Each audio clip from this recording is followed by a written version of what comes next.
Hello, everyone, and welcome to another Directions Mag Geospatial webinar, today sponsored by our friends at CoreLogic. We appreciate your loyal support at our magazine. We encourage you to stop by directionsmag.com for daily geospatial news and, of course, more webinars. Today, we are excited to hear from the talented team of Hans, Sherry, and Matt over at CoreLogic. We're getting an inside view of Riskmeter and how we can make improved decisions. So we are excited to learn more. And Sherry, over to you. Thank you so much. So let's start off the conversation today with a discussion about standardization of addresses and the importance this plays in the accuracy for geocoding or jurisdictional assignment. Why is address quality or standardization important, and how does someone know that an address is of a certain quality? Well, thanks, Sherry. It's great to start off with that, and I think that the thing that's really interesting is that I anticipated the results of that poll, but I wasn't sure that was going to be how it played out. So I'm happy to see that my real life experience does kind of come into play and align with 90% of our audience. And so before we really dig in and start talking about address standardization, I think it's important that we level set on what we're actually talking about when we're using the term address standardization, because there can be some confusion around that term. As many people in the industry hear that term address standardization, and people who are in the know often think that's generally referring to an address that's been validated by the United States Postal Service Coding Accuracy Support System software. I know that's a mouthful. It's often referred to as CAS software. I tend to like the term normalization over standardization, because I think it better accomplishes the same thing in many ways. It really normalizes and brings together the directional indicators, such as changing the word east to the letter E, or the word west to the letter W, or changing suffixes on a street, such as the word street to ST, or the word boulevard to BLVD. And the examples go on and on. So some of our audience might be asking, okay, why this nuance, Matt? Why does this matter? Why is it important? Well, in a lot of cases, it doesn't have that big an impact. However, CAS is a certification that was established by the United States Postal Service to improve the accuracy of zip codes and to facilitate their operations, and importantly also bulk mailing discounts throughout the United States Postal Service mail system. So because of this, you often see CAS systems, well, maybe not often, but you can see CAS systems introduce corrections from an input address that are completely appropriate as it relates to delivering mail.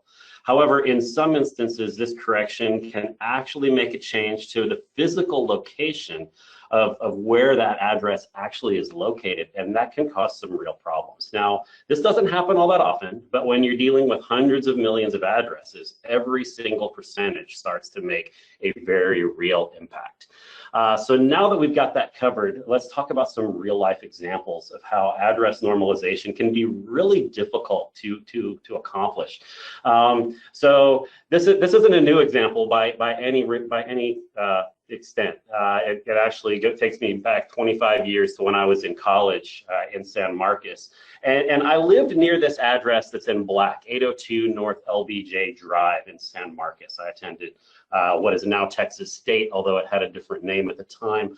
I won't date myself quite so much, but I lived near this address. And my roommate at the time, I can't remember the exact circumstances, but he was on the phone with the telephone company or the cable company, and he had canceled service at another address that he lived at, and they owed him a refund, and he was trying to get that refund. And so he gave the address to our apartment. Let's just say it was 802 North LBJ Drive, San Marcos, Texas. Now, LBJ, pretty famous initials, 36th President of the United States, Lyndon Baines Johnson, also a graduate of the school that's now known as Texas State, I might add.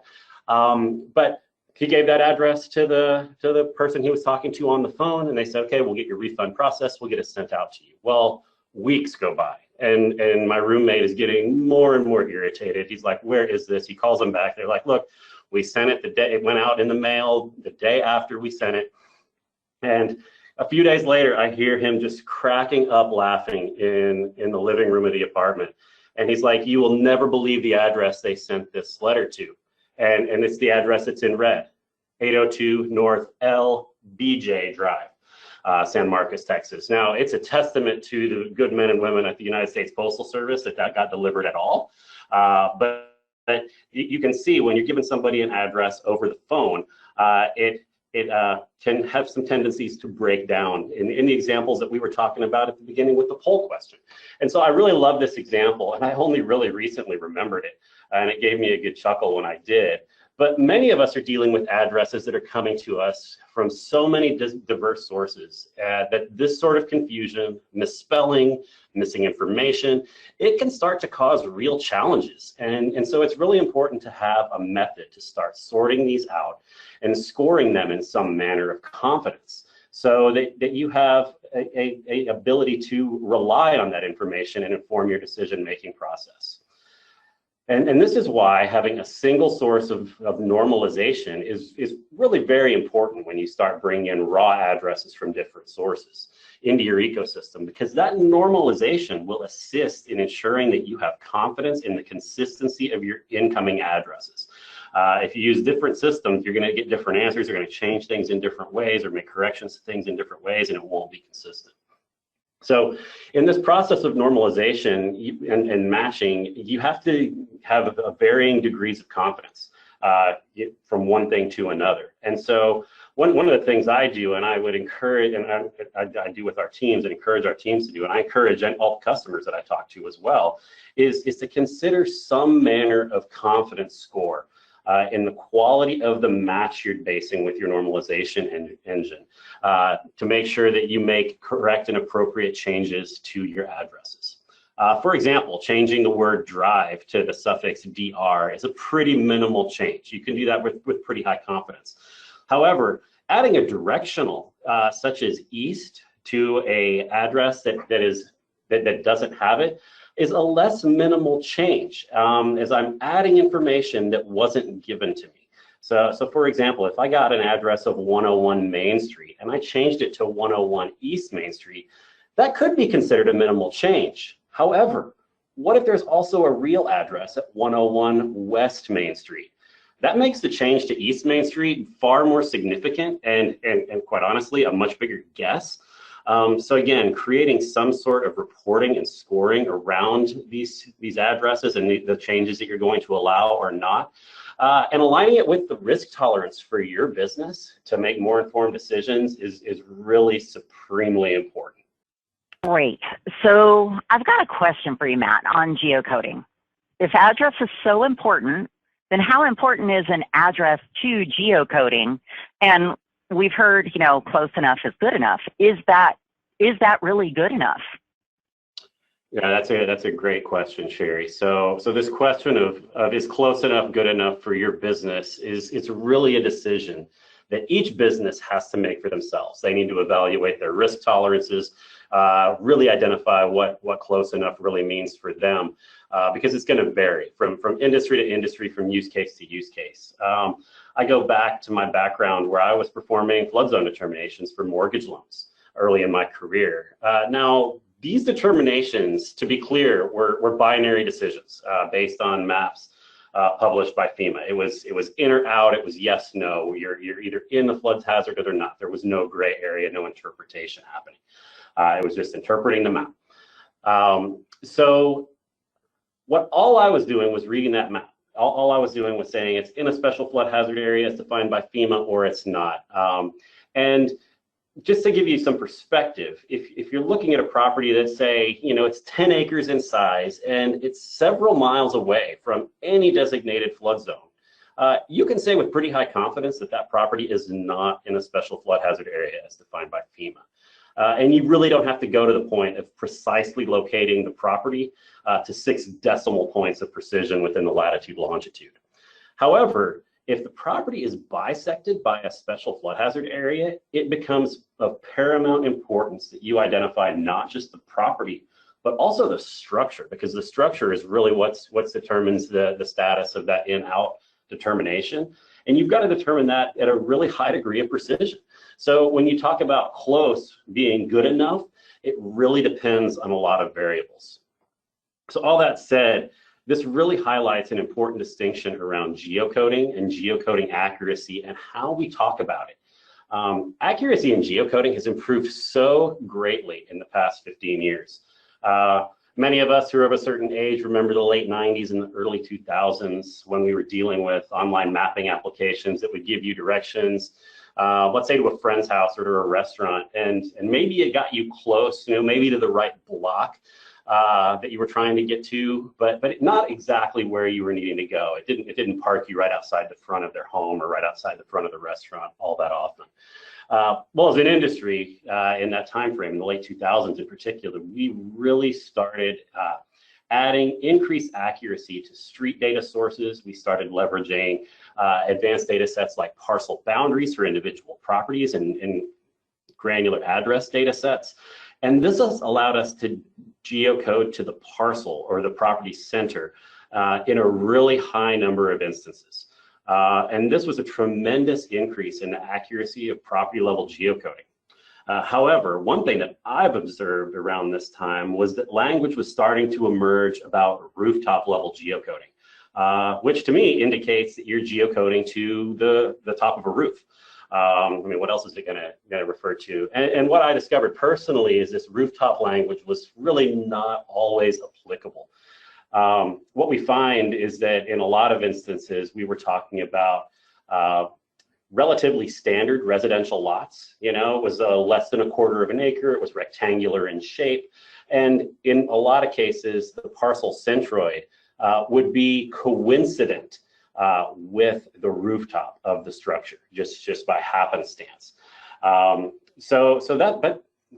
thinking about it, that's not really rooftop level geocoding. It's rooftop geocoding by coincidence. To me, rooftop geocoding really insinuates that you're actually utilizing a rooftop or a structure level data set to arrive at that confidence level. And thankfully, we really are starting to see some data sets emerge that do indeed provide true rooftop level granularity. And we're enabling those use cases with that level of precision necessary when it's needed, and it's not always needed. Again, you go back to the example of the 10-acre parcel in the flood zone determination that's miles and miles from any special flood hazard area. You really don't need that rooftop level, but there are plenty of areas where you do. So one thing, just to talk through the slide we've got, you really see that playing out in this example. The red points indicate the parcel centroid. The blue points indicate the structure centroids. And you can see in some instances, those red parcel centroids are coincident with structures. In a fair number of instances, quite honestly. Again, looking at those less than 1/4 acre rectangular lots. But when it gets into those examples in the middle, where you've got the 3 buildings on the one parcel and the 5 buildings on the other, the parcel centroid really starts to let you down in level of granularity. And then when you add that special flood hazard area in, that's highlighted in purplish blue, you see that 3 of those structures in this hypothetical are impacted by that special flood hazard area, while 2 are not. But if you're relying only on that parcel centroid, it's going to potentially have you making an incorrect determination. That's fantastic, Matt. Thanks so much. It really highlights the importance of understanding: am I hitting the structure, or is it that parcel centroid? So let's see. We've got address standardization in place. It's feeding the accuracy of my geocoder. So let's get into some specific use cases. We have a wide variety of businesses listening in today. So let's talk about tax jurisdictional assignments. Hans, let's dive into some of the work that you've done around tax jurisdictional assignments in the telco industry. Why is accuracy important to carriers or providers in that space? Well, Sherry, echoing what was said earlier about, is close enough good enough when it comes to geocoding? The same thing would apply here when it comes to assigning tax jurisdictions. The reason why is that most cities and counties are getting far more aggressive on compliance, and the price of getting your jurisdictional assignments wrong is very high, an average of $75K per audit. So organizations like telcos, utilities are looking at issues like misspent taxes, penalties, adjustments, and really importantly, the impact on your clients and your overall reputation if you have a bad audit. So for tax specialists in the telecom and utility space, finding a cost-effective, accurate, tax determination method is an important step on the path to having a defensible audit strategy. Obviously, me being a GIS professional, I would say one of the best strategies to do that is to leverage granular and accurate geospatial tools and data. So as Matt had mentioned earlier, talking about an accurate placement of your addresses or your assets out in the field using geocoding, the next step would then be to make sure that you have accurate, current jurisdictional information. This way you can self-audit by analyzing your jurisdictional assignments in advance. You can correct errors before they happen. And ultimately, the more you uncover and change before an audit, the more you're going to save. And the more you're going to also improve your reputation by avoiding bad audits. However, it's not that simple. Accurately assigning tax jurisdictions can be a daunting task. There are multiple taxing jurisdictions that you need to monitor for boundary changes. So things like states, counties, municipalities, school districts, as well as townships. Each one of those potentially has some sort of tax implication, whether it's a cable franchise at a tax at a township level or a payroll situation. Often the school districts come into play there.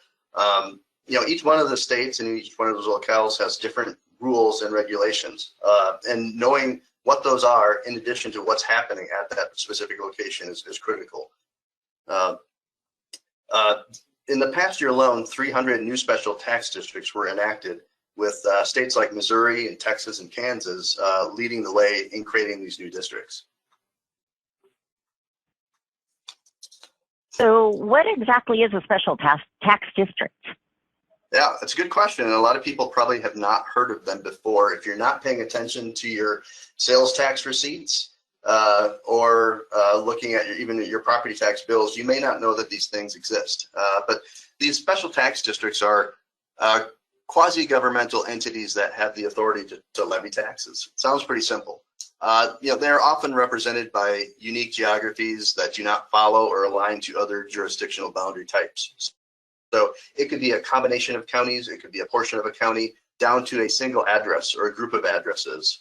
They have very strange boundaries in some instances that are very difficult to understand. These are established usually to finance specific local objectives. If they want to, potentially build some additional roads out to a new part of a city, or they want to enhance cultural or recreational offerings to something like controlling mosquitoes. They've created these special tax districts, and it's just one more way for local jurisdictions to get some additional taxes to fund these various initiatives. But they are usually smaller in extent and established for a wide variety of reasons. Tracking down contacts, maps, data for these districts, it does require significant research. Often the contacts are not associated with a municipality. Sometimes it's a law firm. Sometimes they have their own, offices. And so finding the right authority, the right person to contact, and then getting a map or a legal description of those districts, and then converting that data from paper or from a legal description to a GIS format takes a lot of work. And then further review of those local statutes is required to figure out does this tax apply to telco, does it apply to utilities, or is it more of a general sales tax? And as I mentioned earlier, the boundaries are usually complex. Due to the nature of these districts, you can have up to 5 overlapping districts. So in this example on the right, this is near Baton Rouge. In this area, there are actually 5 overlapping special tax districts, in addition to the parish taxes and potentially the municipality taxes that you'd have to understand and track. They may not show up on your sales tax receipt. It might all be combined together, but often when you're reporting things out, you need to understand which districts may have a telco tax and which ones wouldn't. So So trying to understand local tax jurisdictions would be virtually impossible, in my opinion anyway, without understanding it from a geospatial perspective. So do other types of local jurisdictions have as much complexity or volatility as the special tax districts? Definitely. In 2020, so just last year, even during COVID, 2,000 municipal boundary changes occurred across the country. And 76 newly incorporated cities came into existence in the past 5 years. So that's quite a lot. In fact, we've seen an uptick in new cities over the past 5 years. Once again, local authorities often want control over how they get developed and how their ability to collect taxes, and so they're just incorporating. And according to our data, as many as 25% of our 21,000 municipalities change annually. So it could be as small as just adding a few parcels, or it could be annexing thousands of acres. We've seen it all in the past year in particular. In this example, Austin, as you are all likely well aware, is one of the fastest growing areas in the US. And you can see over the past 9 or so years here, just the amount of growth that has happened in the Austin metro area. And without understanding that from a geospatial perspective, how would you know what addresses were affected, which ones went from unincorporated Travis County to being part of the city of Austin, which has an entirely different tax rate, entirely different tax structure, so on and so forth. So if you're only basing your tax jurisdiction assignments on old boundary data, we know that a lot of folks just use zip+4 or zip codes to assign tax jurisdictions. You're going to get them wrong. So with all the types of jurisdictions, potential changes in jurisdictions, if you plan to create your own geospatial solution on your own, having a maintenance plan to ensure data currency is critical. It's a major task that requires staff dedicated to both tax research as well as folks with some geospatial expertise.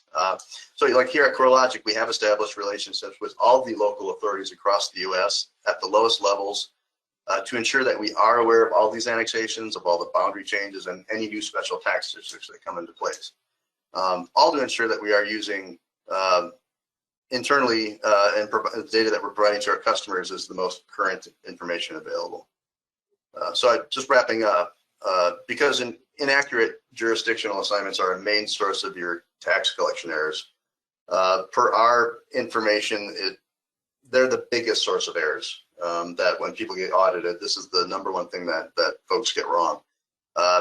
Tax professionals can gain significant benefits from using geospatial tools and data, such as parcel boundaries, geocoding, as Matt had mentioned, and accurate geospatial tax boundaries to more accurately assign tax or make their tax determinations, and ultimately mitigate for potential audits and other compliance issues.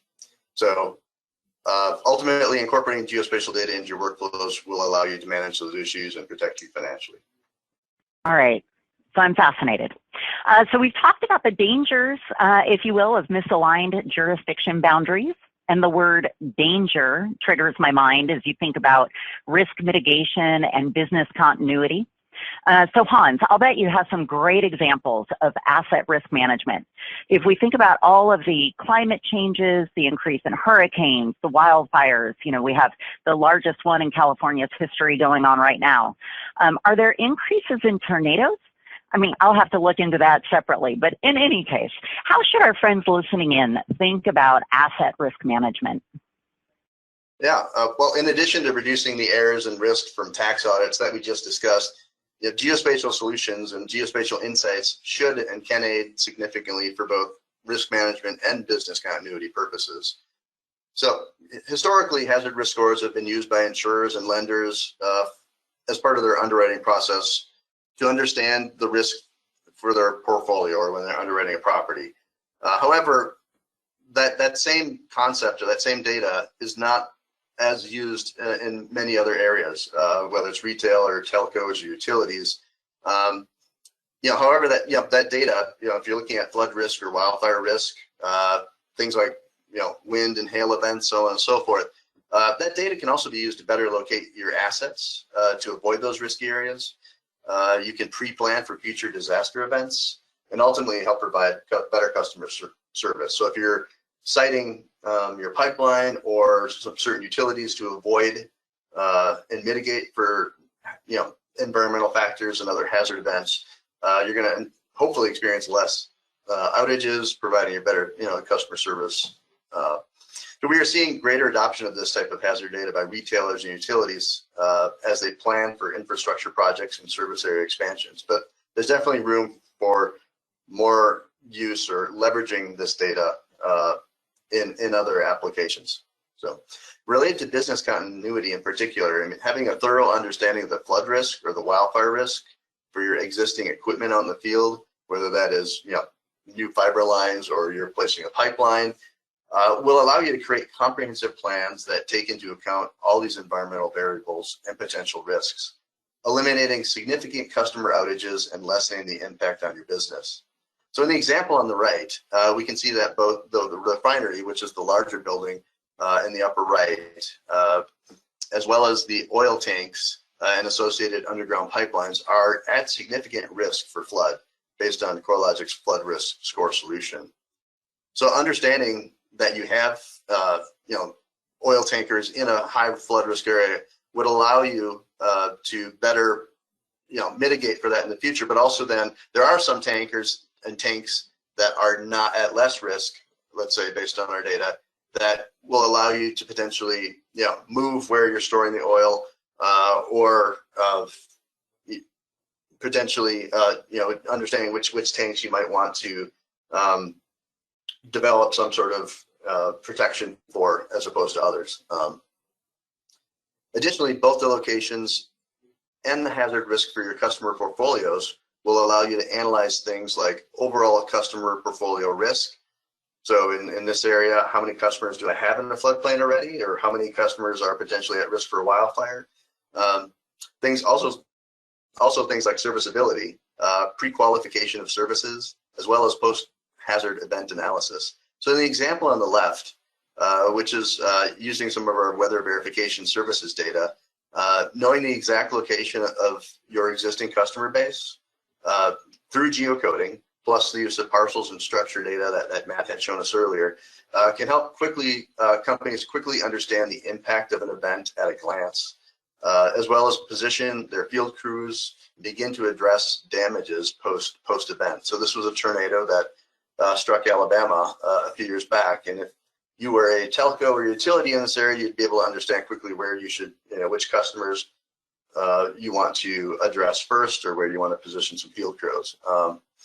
But really, without geospatial solutions, things like including maps, so visuals, as well as data and analysis, asset management and business continuity planning is virtually impossible.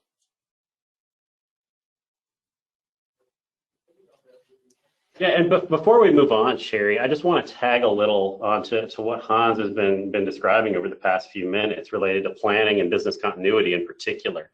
And it doesn't matter whether that business is private enterprise or provision of essential services. The entire reason that continuity plans exist is because bad stuff happens, and unfortunately it happens unexpectedly. And by planning in advance for what could happen, you really place yourself in a situation where you are best prepared to respond well to the unexpected. What I see all too frequently is a lack of planning results in a poor response that's inefficient and not as timely as it may have been if adequate planning and forethought had been put into it. And today, we've got more and more tools and data at our disposal than ever before, and this combination of tools and data and software should be allowing us to have incredibly solid and well thought out plans far in advance of an emergency situation. And to me, that really is the key. How do we have the discipline to ensure that our continuity plans are formed in a time when time isn't of the essence and our infrastructure lives and property is not at risk? Because when we find ourselves in those situations, when we've got the time, we've got plenty of time to do it, and we're not actually in the emergency, that's the time when we're going to make the best decisions, when we're clear-headed and have time to think. Not when the emergency is actually present and on top of us, and we're making emergency decisions in haste and oftentimes, unfortunately, without all the information that might be beneficial to the long-term plan to move forward. Exactly, Matt. I think as Dwight Eisenhower said, plans are useless, but planning is indispensable. And CoreLogic geospatial solutions can help with that planning. So, we have a Riskmeter solution that provides both hazard risk analysis and visualization for all types of natural hazards. But it also can provide a fast, easy way to assign your tax jurisdictions all in one. It's your comprehensive one-stop shop for any business continuity planning or audit compliance needs. For post-event analysis, we have a reactor platform which provides hazard event footprints for wind, hail, and tornado events, which will provide companies with tools to visualize the impacts of those events quickly and then develop more accurate business continuity plans. Wow. So we just packed a whole lot into this session. And we come to our close, and we'll have some time for questions here at the end. So if I reflect on all that we've covered today, I think I have three major takeaways. So first, address normalization is key to getting better quality geocodes. And close enough is definitely not good enough for all use cases. Kind of point number two, as I think about my portfolio, there can be a considerable and costly impact to inaccurate data. If I consider the implications of incorrectly calculating taxes associated with my business or destruction possible if I incorrectly identify business assets in a flood or wildfire zone, there can be thousands, even millions of dollars in costs depending on that loss. And the final point that I think I'm taking away is if we look at the implications of portfolio management as a whole, kind of in terms of asset and risk management, with the overlay of business continuity, the cost implications of miscalculation in location could be catastrophic for a business. I think that's really the most critical takeaway for me today, that close enough certainly is not good enough for my business, and doing the work up front and ensuring that address standardization and normalization is in place, that my rooftop geocodes are truly rooftop geocodes, and that I understand the risk to each asset if my business, for my business, and what is the best way to really mitigate that unnecessary loss.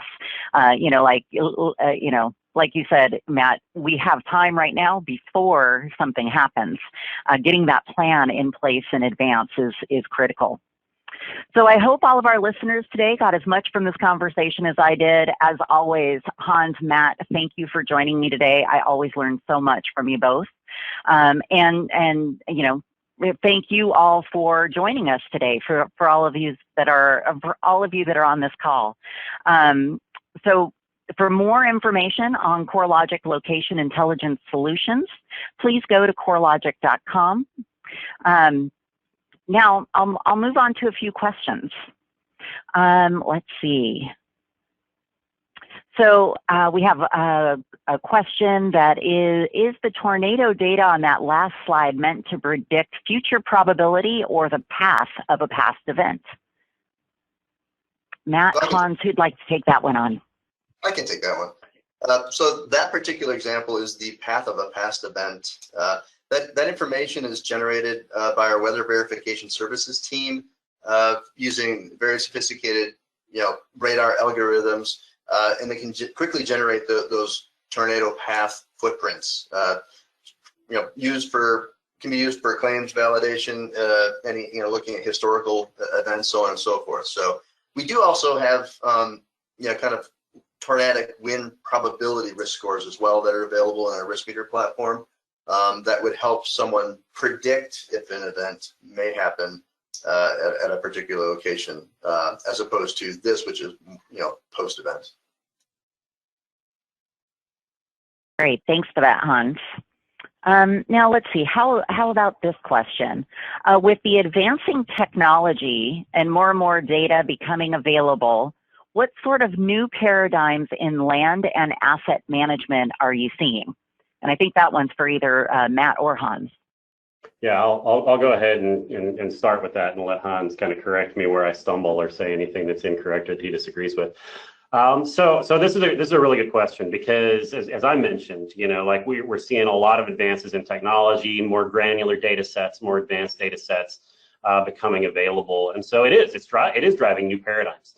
one of the things that I'm seeing is that land boundary data, jurisdictional data, geocoding data sets, address data sets, structure footprint data sets are really starting to approach that level of that we refer to when we talk about big data, like when we really start talking about very large data sets, complex relationships that really need a lot of computing horsepower to really arrive at the analytics that you're looking for. So kind of what I'm seeing is continued advancements in technology and software, but also migration to cloud platforms that can very, very quickly scale to allow the need. And so we've seen that before in other big data sets. In my experience, land and asset data hasn't always been considered, at least from my view, as necessarily quote unquote big data sets. But we're moving in that direction because there are more and more inputs coming into the system all the time. And it makes the technology have to move to keep up so that you can arrive at that real-time decision making that you need. It's a great question. Thanks for whoever asked that. And I would add that one, Matt. Go ahead, Hans. Yeah, I think real-time or closer to real-time data and analysis is kind of the next frontier for a lot of things we talked about today. As I mentioned, just keeping up with your asset management and your business continuity based on data that was maybe created a little while ago is not the best approach. And so getting closer to real time for all of these things is one of the next frontiers. Super, thanks so much. All right, we've got another one. How are data, such as you've discussed today, utilized in the areas of emergency response and/or risk management? Yeah, I'll start. I'll give that one a shot too. So I would say, that these sort of data are absolutely, they're utilized in both emergency response and risk management today. Now, is it used universally or as widely as maybe it should be? I would say probably not. I think there's still opportunity there. There's plenty of opportunity to expand that, particularly as it relates to risk management. Again, to my comment, my kind of closing comment on Hans's last comment. I think that there's opportunity to continue to expand, to plan in advance, to really analyze your portfolio, whatever that portfolio looks like, whether it's a collection of insurance policies, mortgage loans that you're servicing or underwriting, whether that's field assets that you've got, physical equipment, to understand what are the different risk levels that are left there. And a lot of times what I find that we find ourselves asking in that case is okay, what's it going to cost me and what is the reward? And I like to turn that question a little bit on its head and say not necessarily what's the reward, but what is the potential cost if an event happens that I haven't considered, that I haven't planned for, that I haven't been able to deal with. And obviously every business needs to balance the risk to their infrastructure, their portfolio, in the way that best suits their business, and that's highly specialized. But I think starting to ask those questions is really what's important. Hans, I don't know if you have anything to add. That was good, Matt. Thanks.